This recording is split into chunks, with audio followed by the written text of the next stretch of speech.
High বন্ধুরা, নতুন ভিডিওতে আপনাদেরকে স্বাগতম জানাচ্ছি। এই ভিডিওতে আপনারা দেখতে পাবেন কিভাবে আপনি একটি মোবাইলের মাধ্যমে অত্যাধুনিক 3D লোগো ডিজাইন করবেন।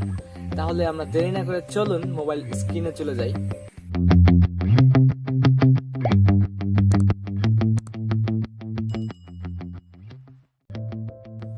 বর্তমান সময়ে 3D লোগোর একটা জনপ্রিয়তা রয়েছে, যার ফলে 3D লোগোর তৈরির উপরে মানুষ ঝুঁকছে।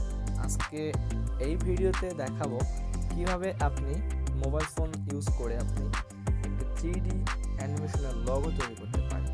তাহলে আমাদের যে কাজটি করতে হবে, প্রথমত গুগল প্লে স্টোর থেকে আপনি পিক্সেল ল্যাব নামে অ্যাপসটি ডাউনলোড করে রাখবেন।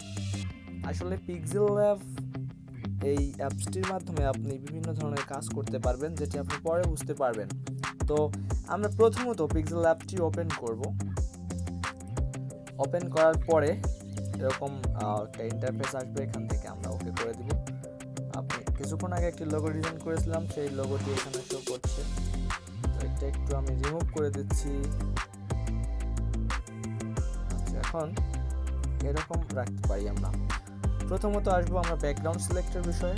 ব্যাকগ্রাউন্ড সিলেক্ট করতে হলে নিচের দিকে যে অপশনগুলো রয়েছে, তারপরে একটা অপশন রয়েছে, তারপরে চতুর্ভুজ আকৃতির একটা অপশন রয়েছে, এখানে আমরা ক্লিক করব।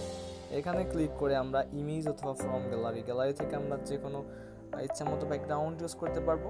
এবং আমরা ইমেজ থেকে এখানে কিছু ব্যাকগ্রাউন্ড দেওয়া রয়েছে, যেগুলো থেকে আমরা ব্যাকগ্রাউন্ড ইউজ করতে পারি। এখান থেকে আমরা এই ব্যাকগ্রাউন্ডটি নিয়ে নিলাম, টিক মার্কে ক্লিক করে দেবো। এরপরে আমরা কি করব, এখান থেকে আমরা যে ছবিটিকে বা লোগোটিকে আমরা এখান থেকে 3D করতে চাই, সেই 3D ছবিটিকে আমরা ইনপুট করব।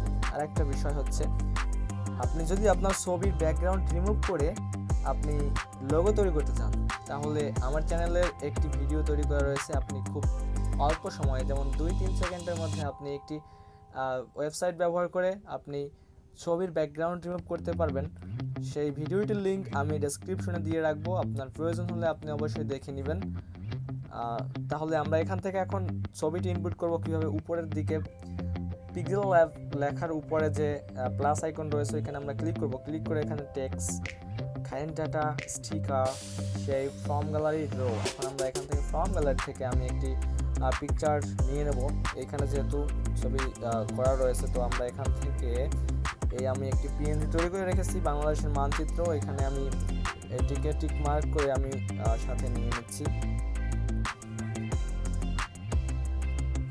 টিক মার্ক করে নিয়ে এসে আমি কাস্টমাইজ করে বা মাঝে বসিয়ে নিলাম, আপনার ইচ্ছে মতো কাস্টমাইজ করে নেবেন।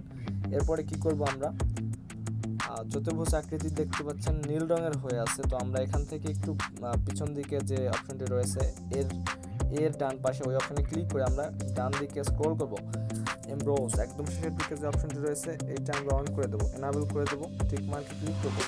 এরপরে আপনি একটু বাম দিকে যাবেন, তখন আপনি দেখতে পাবেন 3D শেপ। এখান থেকে আমরা 3D শেপটি এনাবেল করে দিব। এনাবেল করলে দেখতে পাচ্ছেন এখানে আমার মানচিত্রের শেপটি কিন্তু 3D হয়ে গেছে। তো এইভাবে আপনি আপনার যে কোনো ছবিকে 3D রূপান্তরিত করতে পারবেন খুব সহজেই। মাত্র 2 মিনিটের মধ্যে আপনি এই কাজটি করতে পারবেন। তো এরপরে আপনি যদি এখানে যে লাল মার্কটি হয়ে আছে ডান পাশে ক্লিক করেন, তাহলে আপনি এটা 3Dটি অন্যরকম, মানে একটু গর্জিয়াস মুডে দেখা যাবে। তবে আপনি বাম পাশেরটায় রাখবেন, সেটা খুব সুন্দর লাগবে। এভাবে আমরা খুব সহজে 3D ডিজাইনটি করতে পারি। এখন প্রশ্ন হলো, আমরা এত কষ্ট করে লোগোটি তৈরি করলাম বা 3D রূপে নিলাম ছবিটিকে, এখন আমরা কীভাবে সেভ করব? খুব সহজ পদ্ধতিটি, একদম ডিসপ্লের উপরের দিকে 3 ডট মেনু রয়েছে, এখানে আমরা ক্লিক করব। ক্লিক করে এক্সপোর্ট ইমেজ এই অপশনটিতে ক্লিক করব। এখানে ক্লিক করে একটু অপেক্ষা করব।